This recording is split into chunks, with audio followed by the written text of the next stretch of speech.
Salve, salve pessoal! Sejam bem-vindos a mais um Cortex Talks.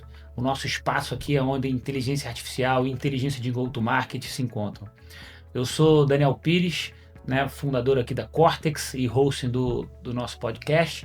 E hoje eu estou com uma convidada super especial, né, que é a Patrícia Duca, que é founder, né, e toca toda a parte de marketing e operações da Bubblebox.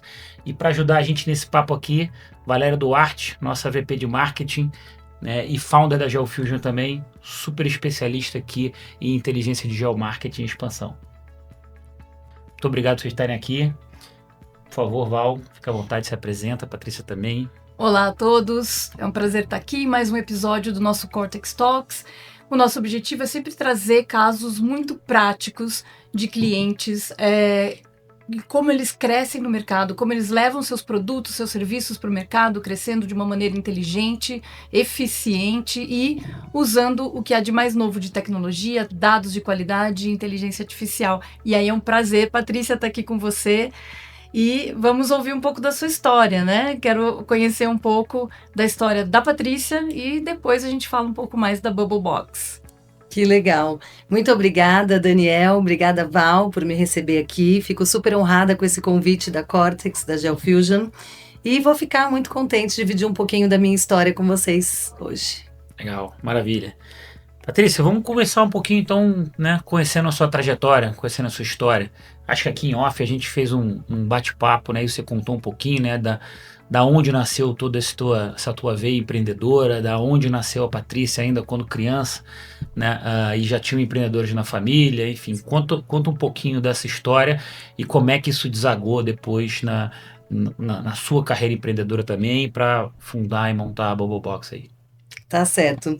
Bom, a minha infância foi essencial, né, para tudo que eu tenho feito hoje em dia de empreendedorismo. Eu brinco, mas é verdade que eu nasci debaixo do balcão, quando a minha mãe fundou a Gregory no início dos anos 80. Então, eu aprendi muito, muito na prática e vendo todos os dias e vivendo aquilo que era atendimento ao cliente, que era venda de produtos, como atender o cliente, os sacrifícios que uma pessoa faz para empreender e conseguir não só realizar as vendas, mas manter a sua empresa saudável, né? Então, foi um caminho maravilhoso para mim. Foi uma faculdade, né, que eu vivi durante a minha vida toda. Trabalhei na Gregory também, muitos e muitos anos. Foi a minha escola de vida. Então, foi isso que me ajudou desde o início a entender o que é o empreendedorismo, a entender como funciona o trabalho, né? E arregaçar a manga mesmo para fazer isso acontecer. Patrícia, e como que depois você teve a ideia de criar a Bubblebox? Em que momento da sua vida e em que momento da sua trajetória de empreendedora foi sair do mercado de confecção, de moda, para criar uma rede de lavanderia? Isso foi uma coisa muito bacana, porque também tem a parte de administração que eu aprendi, porque eu fiquei um tempo entre a Gregory e a Bubblebox, cuidando da minha casa, organizando a minha casa. Eu tenho 4 filhos, e essa administração do lar, gente, é uma faculdade, uma pós-graduação. E nesse tempo eu estava buscando algo diferente e que fosse uma coisa não só que vem de família tradicional e tudo mais, mas que eu pudesse também me colocar no mercado como eu mesma fazendo alguma coisa. E a Bubblebox apareceu nesse tempo, que foi no final de 2019. Ela já existia antes de eu entrar, né, dentro dessa empresa, mas ela existia como uma pequena empresa. Inicialmente, o meu sócio, Bruno Gauchi, estava começando essa empresa atendendo condomínios. Então, ele me chamou e falou, olha, eu tenho essa ideia de uma empresa que já está começando, já tem aqui um aninho, mas eu preciso expandir, eu preciso crescer, e eu acho que você é a pessoa que vai me ajudar. Gente, eu agarrei essa oportunidade com unhas e dentes e, assim, vesti a camisa de uma maneira que a gente conseguiu. Ele já tinha, acho que, colocado uns 2 condomínios, ele mora em Floripa, e ele falou para mim, o meu foco é atender condomínios, porque loja de rua não é tão interessante. E eu fui para cima, a gente começou a expandir, atendendo os condomínios. Ele já tinha fechado 2 projetos aqui em São Paulo, e vinha com frequência para cá. Comecei a aprender como que eram as lavanderias self-service, como que funcionavam as máquinas, como a gente atendia. Nossa, cansei de ir na verdade, é um curtiço, né, que a gente fala, mas eu cansei de ir em assembleias de condomínios, onde a gente precisa da aprovação dos moradores. E aí eu fui aprendendo toda essa história do mundo de lavanderias e veio a pandemia. Então, quando veio a pandemia, eu olhei para o meu sócio e falei, Bruno, nós precisamos abrir uma loja de rua. Não, melhor só atender os condomínios, mas eu pisei com o pé firme, eu falei, vamos. E, assim, lojinha, né? Eu nasci debaixo de um balcão, eu amo uma lojinha. Montei essa loja, inclusive com o mobiliário da Gregory, de mesa de dobras de roupa e tal. E, no meio da pandemia, aquilo era uma festa. Tinha, assim, todos os dias mais de 40 pessoas num espaço de 18 metros quadrados. O pessoal aproveitava essa situação para sair, né, do lockdown e iam para a nossa lavanderia. E nesse momento eu falei, agora vamos franquear. E aí, nunca vou me esquecer, uma das primeiras vendas que eu fiz foi de pé, não tínhamos nem escritório, porque pandemia. Foi de pé, atrás das máquinas, soltando aquela exaustão quente, eu suando. E aí, eu tava preocupada, como é que eu ia atender esses leads? E eu falei para eles assim, como eu falei para vocês hoje, antes desse podcast, posso ser eu? Pode. Então eu falei, então o negócio é o seguinte, você é a 8ª pessoa que eu tô vendendo uma franquia, nenhuma implantada. Se você for rápido, a sua vai ser a primeira. E aqui o negócio é o seguinte, eu fiz isso, eu fiz aquilo, eu fiz essa parede, é com muita simplicidade. Você quer estar comigo? E essa pessoa, surpreendentemente, olhou para mim e falou, quero. E aí é um multifranqueado, tem toda uma cidade só para ele. É uma coisa muito bacana.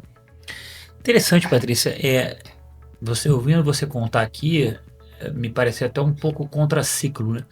Contracíclico, porque quando você falou na pandemia, eu esperava que você falasse, tá bom, então agora vamos tentar usar isso para pisar no acelerador nas lavanderias de condomínio, dado que todo mundo vai ficar em lockdown e tal, então eventualmente isso aqui pode ter alguma aceleração.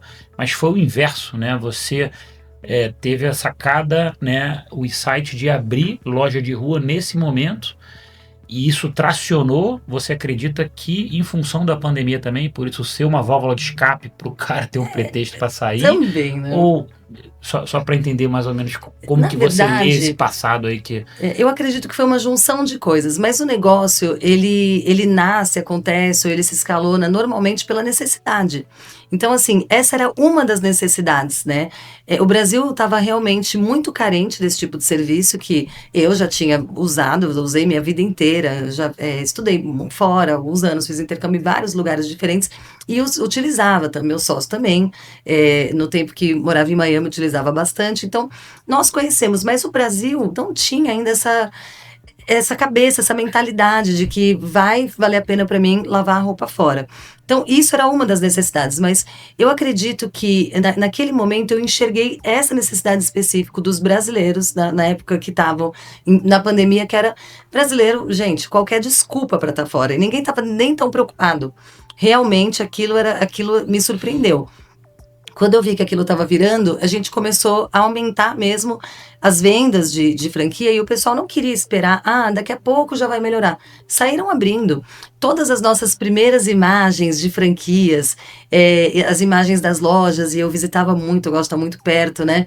Todas são com máscara, então, e tinha aquela coleção de máscara bordadinho Bubble Box. Então, eu acredito que, sim, entre as necessidades dos clientes finais e principalmente das pessoas que queriam empreender, essa foi uma delas, principalmente porque o cliente final, além de conhecer essa praticidade, que é lavar e secar as roupas na hora, também tinham a desculpa perfeita para sair. E tudo isso aconteceu quando eu descobri, através da minha loja modelo, que existe até hoje, e eu atendo pessoalmente, meu número pessoal está lá na parede. Através dela, eu entendi, quando eu recebi uma visita dos bombeiros, fizeram uma denúncia, né? Porque tinha uma galera lá dentro. E aí vieram e eu entendi junto à prefeitura que o meu serviço era um serviço essencial.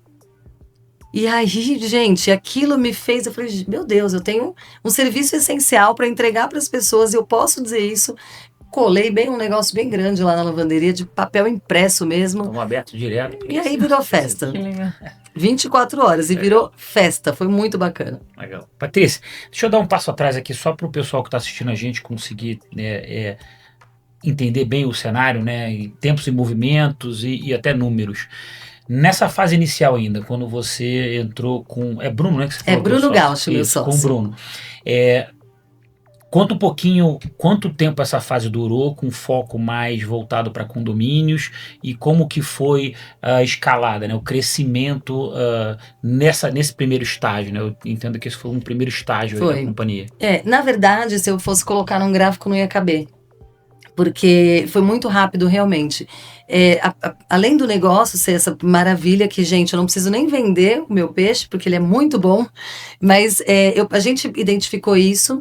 E dentro dessa situação, a gente começou a atender condomínios fora de Floripa, porque ele já tinha começado, tinha 2 ou 3 condomínios ali em Floripa. Entregamos os primeiros em março.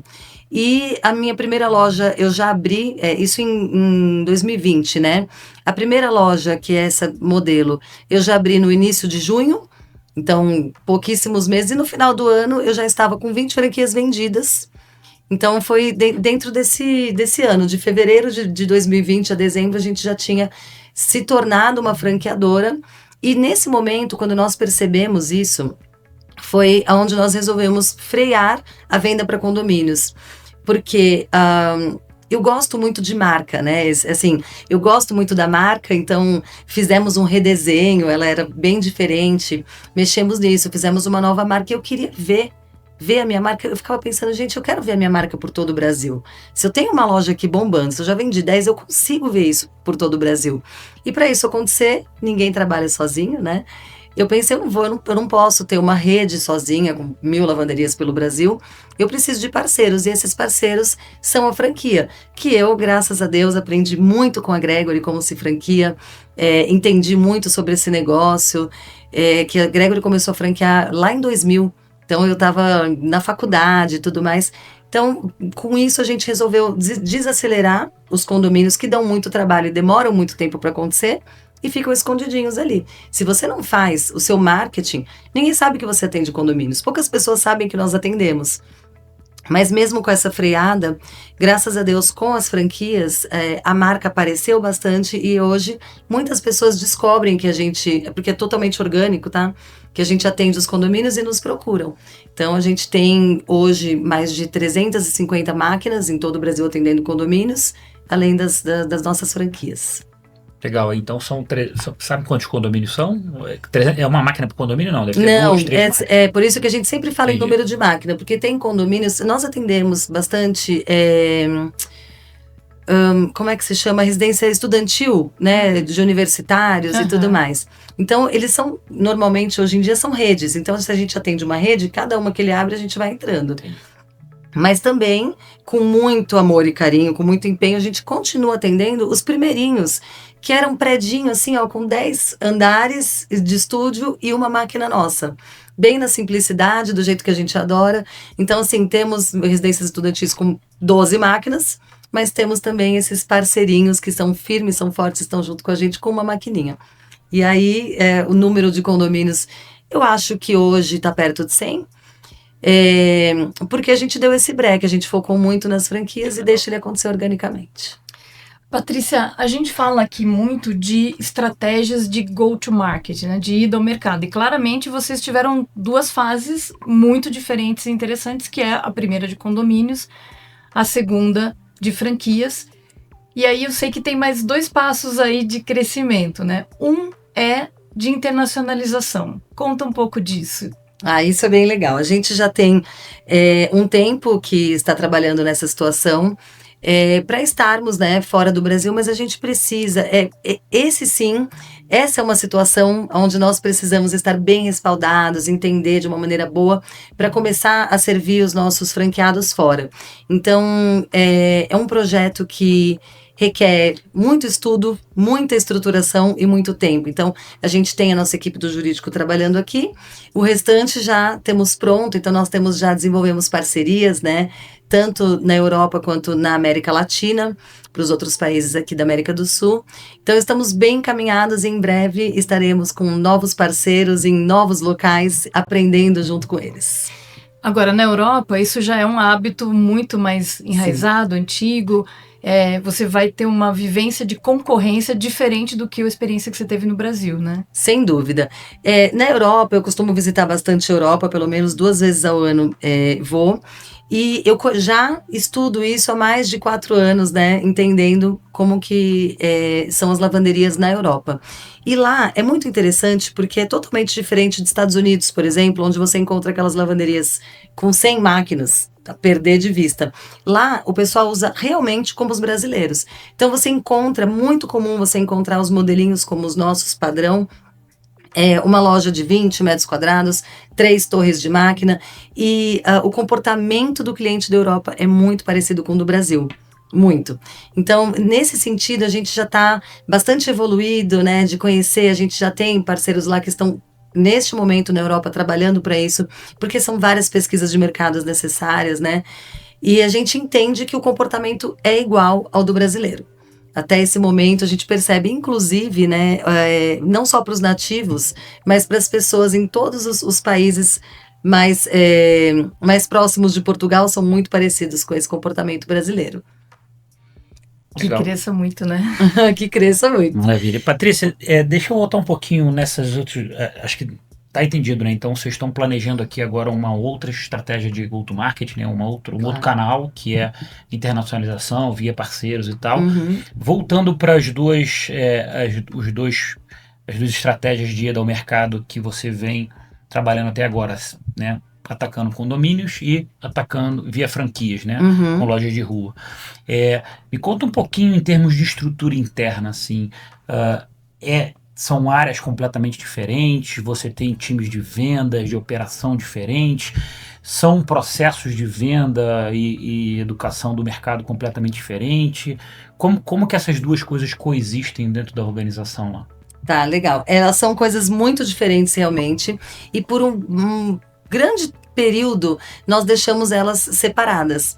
No momento que a gente começou a entender, como eu disse anteriormente, que organicamente nós estávamos recebendo leads para condomínios, nós entendemos que seria melhor a gente ter essa estrutura mais firme.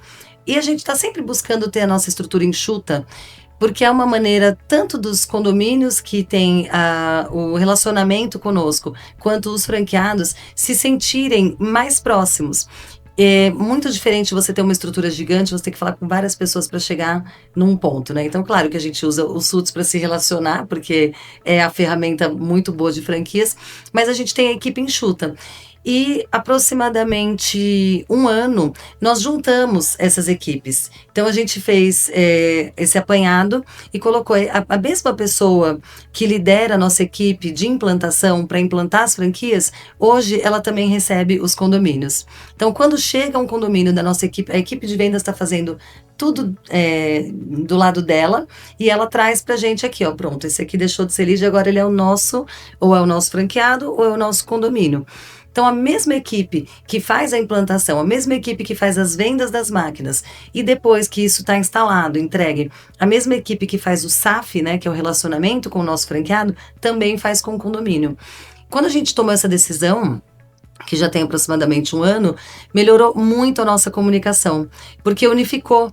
Então, quando a gente tinha essas estruturas separadas, muitas informações não eram compartilhadas. E agora que a gente tem a mesma pessoa, a mesma equipe de implantação cuidando de franquias e cuidando dos condomínios, as informações se cruzam. Então, foi muito mais prático para nós. Isso é uma coisa que a gente aprendeu. E na ponta de vendas, isso também é unificado ou nesse caso não? Porque você está falando da ponta de implantação e colocar de pé as operações.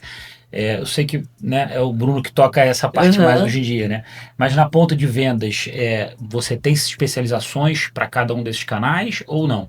Como é que funciona isso? Temos. Então, a nossa equipe de vendas é uma só e a equipe é toda muito integrada. Então, todo mundo se conversa, né, no dia a dia e tá junto. A equipe de vendas faz essa seleção, principalmente com a ajuda da IA hoje, para a gente entender quem é o lead, como a gente ataca, na verdade, o lead que é para condomínio, porque é muito abrangente. Uma pessoa, para ser dona de lavanderia, ela vai dos 20 anos aos 70, com um perfil X. Agora, se vocês vissem a quantidade que tem de pessoas tocando condomínios hoje, não só empresas grandes, mas próprios autônomos que são síndicos profissionais. Uhum. E esses síndicos, Gente, tem meninos que eu fico boca aberta de ver. Meninos de 20 e poucos anos que trabalham, assim, com uma maturidade, com uma beleza. E tem os síndicos mais senhorzinhos, mais conservadores. Então, na hora da gente identificar essas pessoas como leads para condomínios, é bem mais difícil. Então, a equipe vai lá, separa esses leads e ataca da maneira certa todo mundo que tem que atacar, principalmente naquela parte do tráfego pago, onde eles escolhem, né? E isso vão dias e dias trabalhando quem é o cliente e tal, para poder colocar no canal certo. Que também a pessoa pode ser impactada por vários canais diferentes, né? Então, isso faz diferença, né? Legal, interessante. E nessa fase de planejamento do go-to-market, né, que é você olhar tanto para condomínios ou olhar para regiões, né, aonde você quer expandir as suas lojas, a sua franquia, como é que se dá esse trabalho, né, de entender ali para onde você deveria ir, para onde você deveria se expandir? Isso tudo começou muito no feeling, né? Que é uma coisa minha mesmo. E na cara de pau, de ir pra rua, entender e olhar aquela coisa de mesmo go-to-market que é minha, né? De varejo. Mas depois a gente foi, como qualquer outra empresa, e graças a Deus, né? Com todas as dificuldades, e erramos muito. Isso é muito importante a gente falar, porque às vezes não, normalmente você não encontra pessoas dizendo isso, nossa, eu errei, né? E, gente, o que erramos é muito interessante de se ver, porque só o feeling não tem condição de atender, principalmente quando você começa a crescer. Então, a gente faz todo esse trabalho interno primeiro, e alimenta as ferramentas, tudo são ferramentas. Então a gente tem, só que a ferramenta não vai funcionar sem um bom operador. Então a gente tem que fazer capacitação da equipe para operar as ferramentas que hoje a gente tem e colocá-las para funcionar conforme a gente quer. Agora, quem diz o público que eu quero atingir? Por exemplo, para vender ou para os meus clientes finais, porque é um trabalho que nós, como franqueadora, temos que fazer para o nosso franqueado. Então a gente define esse público, que é um pouquinho muito abrangente, e coloca nas ferramentas que nos ajudam. O GeoFusion é uma delas, né? Nos ajuda, inclusive, extraindo dados para venda, para expansão mesmo, né? Porque a gente não pode olhar só o caminho onde a gente vai achar um ponto para o nosso franqueado operar a sua loja. E sim a situação de encontrar, né, o melhor que a gente consegue ali dentro dessa ferramenta e trabalhar nas vendas para cliente final. Eu acho que o desafio mesmo que você falou é porque o seu público é bastante abrangente, mas aí você deve segmentar esse go-to-market olhando para o público final na escolha desses mercados que depois você vai levar para os franqueados, né? E aí você deve ter segmentos completamente diferentes em termos de renda, em termos de idade, ou perfil, mais estudante, ou mais trabalhador, ou mais morador. Como que vocês olham essa segmentação de mercado? Isso acaba sendo um estudo conforme o que a gente aprende, passa, né? Então, assim, esse estudo não dá para ser feito só controlando, olhando. A gente precisa de tempo para estudar cada espaço. Então, por exemplo, agora que nós temos 5 anos, né? É que nós estamos colocando no papel alguns desses estudos e, como você disse, segmentando. Porque antes nós entendíamos de uma maneira e, com o tempo, nós coletamos novos dados para entender de outra. Então, hoje, por exemplo, a gente tem não só perfis diferentes, mas, por exemplo, nós temos unidades da Bubble Box, uma coisa que eu jamais faria, dentro de centrinho comercial, virado para dentro, lá atrás, depois da escada. Eu jamais colocaria isso. Eu aprendi desde criança que o ponto é o ponto, é o ponto. Mas a gente tem franqueados que chegam para nós e falam assim, eu moro aqui. E aí a gente para, escuta. Claro, vai um mesinho a mais, né, pra gente entender esses franqueados que hoje, gente, fazem horrores de faturamento. Então a gente precisa ter esse olhar voltado para eles e essa separação do que a gente tem de entendimento é muito importante. Nós não podemos ser engessados, né? Falar, não, isso daqui, esses dados aqui é isso e nada mais. Não, a gente precisa olhar para o mercado como ele é, entender a regionalidade de cada um. E daí, a partir dessa segmentação, você tem alguma segmentação da operação? Modelos diferentes de loja, ou tipos de operação diferentes, tamanhos? Não, no nosso caso, isso não acontece dessa maneira. A gente consegue replicar o mesmo padrão de loja, para atender dentro de um novo centro comercial nível A e o mesmo para atender dentro de um posto de gasolina de beira de estrada para os caminhoneiros ou para pessoas que são público D e etc. Então, a mesma pessoa que utiliza no mesmo padrão de tamanho, padrão de acabamento e tudo mais, em um local vai usar no outro bem diferente. Não tem como a gente lançar um produto, é muito padrão, né, as lavanderias, porque na verdade você precisa de um ambiente agradável, aconchegante, mas é um serviço, não podemos esquecer de que é um serviço. Então eu não consigo colocar um produto como, por exemplo, assim, vamos fazer uma boutique lavanderia. É um desejo, uma coisa boa. No dia que a gente resolveu tentar fazer isso, nós entendemos que era perda de tempo. Então, e o padrão para uma franquia é tudo, né? Então, no fundo, esse olhar segmentado para o mercado, ele te ajuda muito mais a prever melhor o faturamento, porque dependendo do público daquela região, você vai estimar um faturamento diferente e, eventualmente, até achar um franqueado mais adequado para operar naquele segmento de mercado, é isso? É exatamente isso. Tá.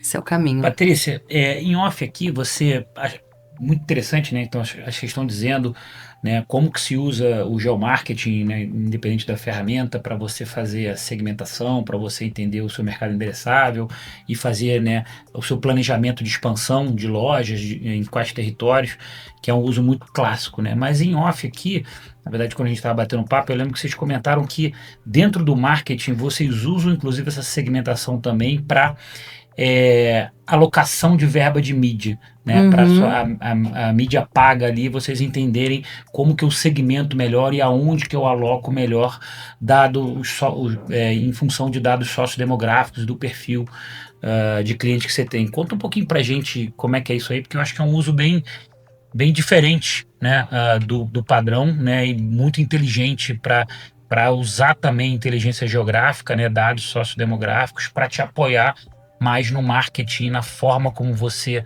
aloca a sua verba e suas campanhas de marketing. Sem dúvida. E além de ser tudo isso, é muito novo também. Então, eu mesma demorei muito para entender. Essa é uma parte do marketing que é muito complexa, né? E quando o nosso head de marketing, junto com todo o estudo da equipe, porque são várias frentes dentro do marketing, esse sim, a gente não consegue deixar ele enxuto, é muita gente trabalhando. Me vieram com essa ideia, eu demorei assim uma semana para entender como que a gente ia utilizar isso. Até que eu entendi que com a ferramenta na mão e os parâmetros já feitos por nós, colocados na ferramenta, nós conseguiríamos direcionar tudo aquilo que a gente já faz hoje, não só de social media, mas também todo o trabalho que a gente faz para vendas, usando esses números e as informações que estão alocadas na ferramenta para nós, para vendas, para a captação de lead, para alcançar esses leads que a gente quer. Então, é uma coisa muito nova e eu também não sei dizer para vocês, mas ela está acontecendo assim há poucas semanas. Legal. E está sendo maravilhoso para nós. Legal, muito bom.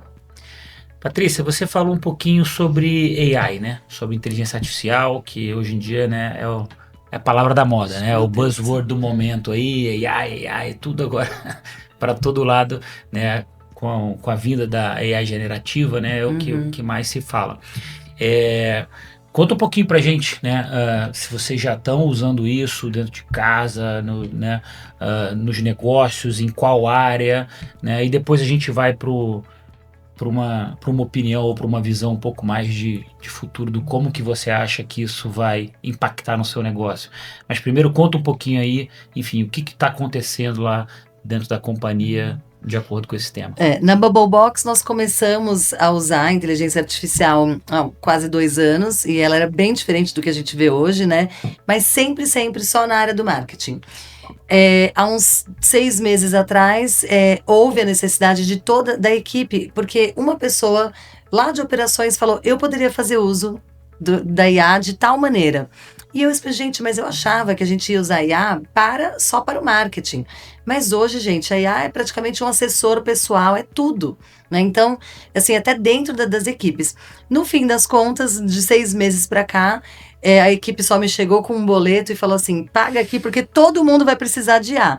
Aí eu olhei para aquilo e falei assim, eu também vou precisar. Coloca mais um usuário aí, gente. E a gente usa muito, né? Para tudo hoje. Então, todas as áreas da nossa empresa atualmente estão utilizando a inteligência artificial. E a gente já está estudando novas maneiras de utilizar isso dentro das nossas lavanderias. Porque, afinal de contas, é um serviço autônomo, né? E é uma coisa totalmente tecnológica, as nossas lavanderias. Então, hoje, temos lá um totem de autoatendimento, que já é uma coisa super moderna, mas estamos já estudando várias maneiras de aplicar IA dentro das lojas, para os nossos franqueados usarem, para os nossos clientes finais também terem essa experiência. Vai ser muito legal, o futuro está aqui, né? É isso mesmo. Falando da sua visão de futuro, então, da IA dentro da operação, como você vê seus clientes finais usando isso quando eles estiverem na lavanderia? Ah, mas eu não posso contar? A gente tem uns 3 modelos, né, já sendo testados. Eu uso a minha loja própria para fazer muito teste. Então, é muito comum um franqueado visitar a minha loja própria. E aí ele chega lá e fala, mas peraí, isso aqui não tá no padrão. Eu falo, não, ela nunca vai estar no padrão. Porque é uma bagunça, é uma miscelânea, a gente vai... A bagunça é uma maneira muito carinhosa de dizer que é uma loja feita para testes. E hoje, na minha loja, eu já estou usando o primeiro método que a gente está desenvolvendo com a IA para atender os clientes finais e ele está em testes. Para vocês terem uma ideia, os clientes finais ainda não sabem, poucos estão percebendo. E é exatamente esse caminho que a gente faz de teste para sentir. Os outros 2 métodos já estão sendo testados pela nossa equipe e em breve a gente vai entender conforme ele vai... A gente atende o nosso público, porque ali na minha matriz eu tenho realmente de A a D. Então eu consigo entender se ele vai ser utilizado, por quem ele vai ser utilizado, e entender se eu consigo replicar isso a nível nacional em todas as unidades. Legal. Patrícia, vamos voltar para um outro tema aqui, que você comentou com a gente também. A BoboBox começou, né, com condomínios, depois expandindo para franquias, né, para lojas de rua. E depois você contou que vocês tiveram um movimento para trás também, né, no sentido de começar a produzir as próprias máquinas, né? Uhum. E parece que hoje em dia vocês são os únicos que têm esse, digamos assim, esse tripé, né? De ter tanto uma estratégia de go-to-marketing que não é só varejão, né? Uhum. De franquia, que são os condomínios, a estratégia de expansão tradicional via franquias e também uma outra BU, digamos assim, das máquinas, né? Não só para fornecer para os seus próprios franqueados e condomínios, mas enfim, se vende para terceiros também, eu não sei. Conta um pouquinho do porquê de começar a caminhar para trás na cadeia de valor ali e começar a produzir máquinas também, e como que isso faz parte da estratégia geral da companhia. Certo, então agora nós somos um grupo, né? O que antes a gente começou, o meu sócio Bruno começou em primeiro lugar com um container ali em Floripa, então ele sempre teve essa loja, que agora ele já mudou, tá com todas as My Bubble, elas são lindas, e depois foi para os condomínios porque ele entendeu, trabalhando aquele 1 ano que ele ficou com a loja aberta, ele entendeu que os condomínios eram mais vantajosos do que o container, do que uma loja em si. E nesse momento foi o primeiro passo atrás que a gente deu foi quando eu cheguei, a gente refez tudo, começou um trabalho diferente e eu voltei atrás na história das lojas. Aí fui eu convencendo o meu sócio Bruno que valia a pena a gente ter as lojas. E nós dois, é muito interessante, a gente se dá muito bem, o negócio nosso é assim, não gostei. Ah, mas aí o outro fica tentando convencer. Aí no final, aquele que não foi convencido fala assim, então tá bom, se você gostou tanto, faça você. É uma maneira da gente brincar. E nessa da loja... Nessa brincadeira, foi quando eu fiz a loja e falei pra ele, viu? Deu certo. E a gente vai junto nessa. A última foi essa situação, porque, gente... foi o inverso, né? Porque a gente com as máquinas. Máquinas de lavar, gente, assim, existem muitas marcas no mercado. Existem, inclusive, marcas nacionais, são boas, mas as melhores, elas são realmente internacionais. E nesse caminho, a gente sempre foi representante aqui para vender as máquinas que nós sempre utilizamos, sempre vendemos para terceiros, né, conforme você perguntou, inclusive para residências, né, do mesmo jeito que essas máquinas atendem o público dentro de uma loja, também atendem uma residência muito fazenda, ou residências grandes, ou pessoas que têm um poder aquisitivo melhor e gostariam de ter uma máquina profissional em casa. Sempre fizemos vendas, faço muitas vendas para Construtoras, bastante, né? Eu também tenho negócios, assim, imobiliários, e a gente tem bastante contatos e vende para construtoras. Mas chegou num ponto onde adquirir uma máquina profissional já não era como era no início. Isso começou a inflacionar muito os valores de franquias vendidas por nós. E nós, é claro, né, com o nosso trabalho, empenho, já testamos todas as máquinas disponíveis no mercado nacional, internacional, tudo que tinha. E nesses testes nós entendemos que a melhor delas realmente era um valor alto. E foi nesse momento que o Bruno teve a excelente ideia. Eu só vi a lampadinha nele. Vamos importar máquina. Eu falei, meu Deus, já trabalhei com importação, já importei roupas, já importei tecidos, já importei um monte de coisa. Não. E aí ele, vamos. E aí eu fiz a famosa brincadeira, faz você. Pois ele fez, parabéns para ele. E aí foi um trabalho, né, muito de toda a nossa equipe, dos nossos técnicos, porque a gente também faz homologação de técnicos e tudo mais, para entender. Foi 1 ano e meio testando essa máquina, né, chinesa, que é maravilhosa, da marca Haier. E não sei se eu podia falar isso, tá, gente? Então a gente Fica tranquilo. a gente ficou muito tempo trabalhando para convencer os chineses. Então, chegar para os chineses e falar assim, nós valemos a pena. E os chineses olharem para a gente e falarem, problema de vocês. Então, foi muito trabalho. O Bruno fazia reunião. Tá acordado 3 da manhã me mandando mensagem. Gente, o que esse homem tá aprontando? Tava em reunião com os chineses, né? Aquilo lá era 3 da tarde. Então, foi um trabalho super legal. 1 ano e meio de teste com a máquina dentro do nosso estoque. Mandamos para um lugar, mandamos para outro, desmontamos inteiras, entendemos onde vem as peças. Todo esse trabalho foi muito pesado, mas foi muito bom o resultado. Então, hoje, porque eu digo que nós somos um grupo, porque o grupo Bubble Box tem a nossa vertente de condomínios, né, atendendo os condomínios, nunca saiu das vendas, mas agora com máquinas próprias, então nós somos produtores. No momento que a gente se tornou produtor de máquina, as coisas mudaram bastante, porque antes nós revendíamos máquinas, né, representávamos e fazíamos venda. Hoje nós vendemos nossa máquina, nós temos mais de 3 CDs, com muitas peças guardadas, e a gente precisa dar todo esse apoio para vendas. Então, foi nesse momento que a gente entendeu que principalmente para as franquias, mas para todo o grupo Bubble Box, era importante a gente ter essa produção de máquinas, principalmente para custar um pouquinho mais barato as nossas franquias, mas para atender melhor, porque são máquinas que têm uma carga maior, elas têm muito diferencial e são mais modernas do que as que a gente estava acostumando a usar. Então, claramente, a produção favorece muito a franquia, mas vocês vendem também para concorrentes da franquia, a máquina? Hoje a gente já tem alguns concorrentes nos procurando.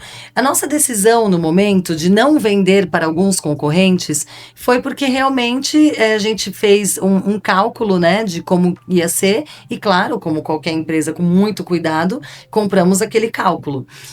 Fizemos a primeira produção dentro desse cálculo. É claro que não sobrou nenhuma para contar a história, porque a última que estava no estoque eu levei para minha casa e falei, eu vou usar isso, entendeu? Então, a gente já tem a segunda e a terceira produção chegando, e a partir desse momento a gente vai entender se cabe, se é bom, porque esse mercado, ele funciona assim, a mesma máquina que eu uso, o meu concorrente usa, inclusive meus concorrentes são super bacanas, a gente sabe que tem uma certa variação, mas não tem muito para onde fugir. Não é a mesma coisa de uma roupa, que eu vou fazer um aviamento diferente, uma costura diferenciada ou usar um outro tecido. A gente tem 5 tipos de máquinas no mercado. Todo mundo vai usar as mesmas, né? Mas no momento, como eu estou produzindo e é minha Bubble Box, ainda não estamos fazendo nesse sentido, né? Então, hoje a gente tem os nossos franqueados se beneficiando muito, porque é claro que a gente fez tudo isso pensando na rede, pensando na empresa, mas a gente quer os nossos franqueados com uma vantagem, entendeu? Claro. Então, para eles é preço diferenciado, sim. Eles conseguem condições especiais, a gente consegue, se já é um franqueado que está se tornando multi-franqueado ou que está colocando uma nova máquina, a gente parcela, a gente faz tudo o que for necessário para o nosso franqueado estar em primeiro lugar.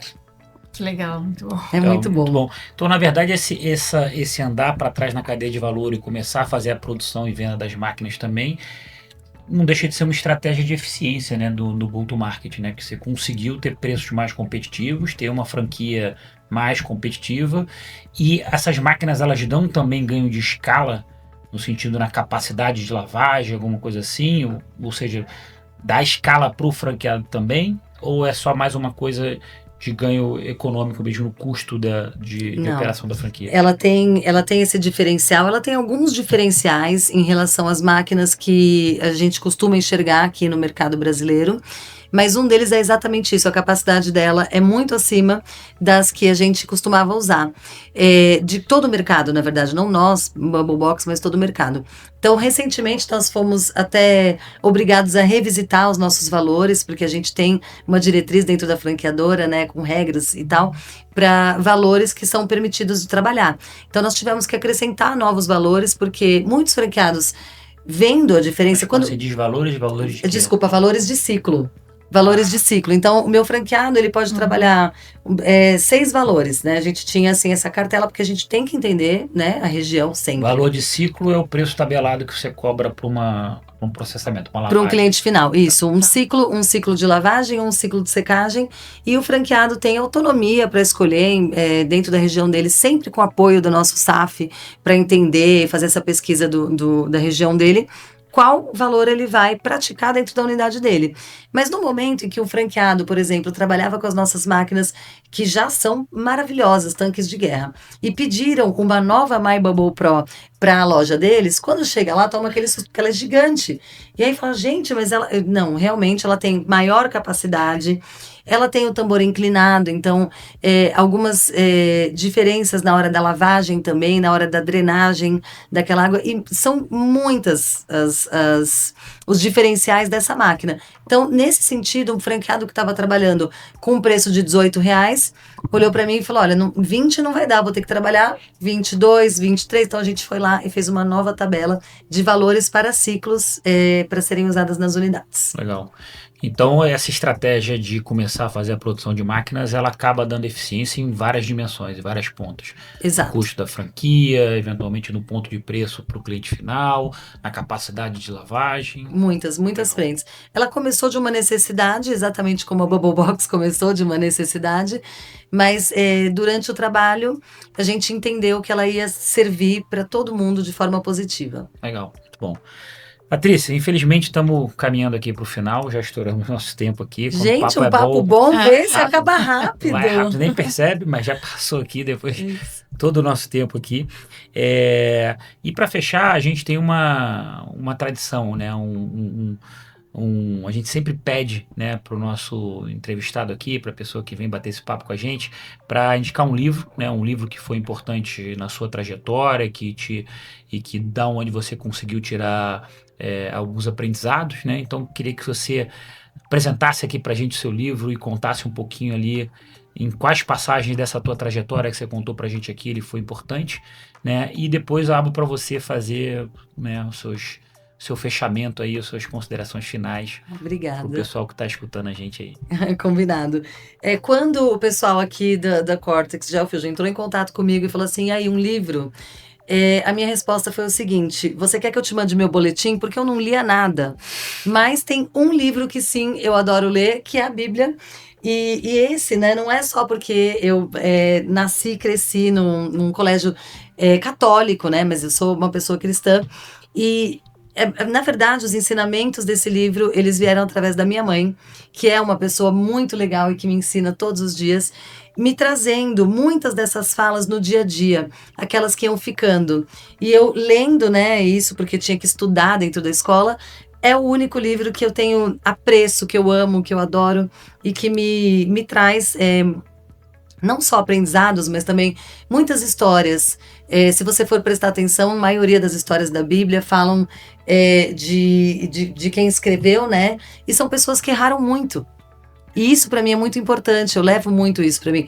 Todo mundo que é um escolhido, que Deus busca, ou que fez alguma coisa muito importante e que escreveu a Bíblia mesmo, conforme a sua visão, a maioria delas, né, pessoas que erraram muito e com esses erros acabaram sendo sábios, né, assim como o Salomão ou outros que aprenderam através dos seus erros. Então, eu levo para mim.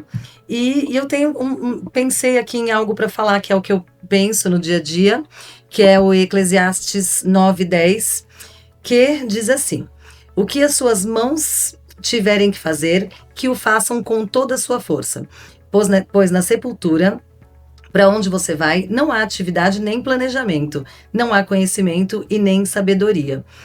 E é também uma coisa que a minha mãe costuma me dizer, costuma porque todo dia ela fala, a gente brinca com os nossos mantras, mas uma das coisas é essa, onde ela diz, se você vai fazer, você faça direito, minha filha, senão você nem começa.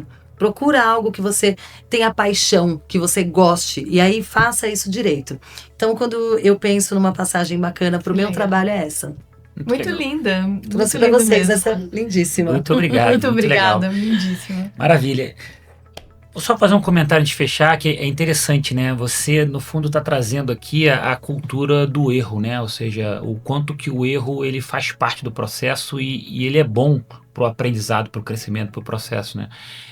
E é bem interessante, que é muito da cultura da indústria de tecnologia, né? De você tentar fazer, testar, fazer rápido, mesmo que você erre, aprenda, conserte, né? Ou seja, todos os métodos ágeis, né? Tudo que rege lá o Lean Startup é muito isso, né? Da prototipagem, do teste. Tudo bem, errar faz parte, né? Faz muito. Que, se você não tenta, você nem chega nem na primeira fase, que é o erro, né? Quanto mais no final. Bem interessante. Maravilha, Patrícia, muito obrigado. Muito obrigado pelo papo, foi super legal. Val, obrigado aqui por estar junto com a gente de novo. Obrigada, Patrícia, foi muito bom mesmo. Eu agradeço vocês por me receberem, fico muito feliz e espero que tenha outras oportunidades para que nós possamos conversar. Muito obrigada. É isso aí, pessoal. Obrigado, espero que vocês tenham gostado. Espero vocês no próximo episódio do Cortex Talks. Grande abraço.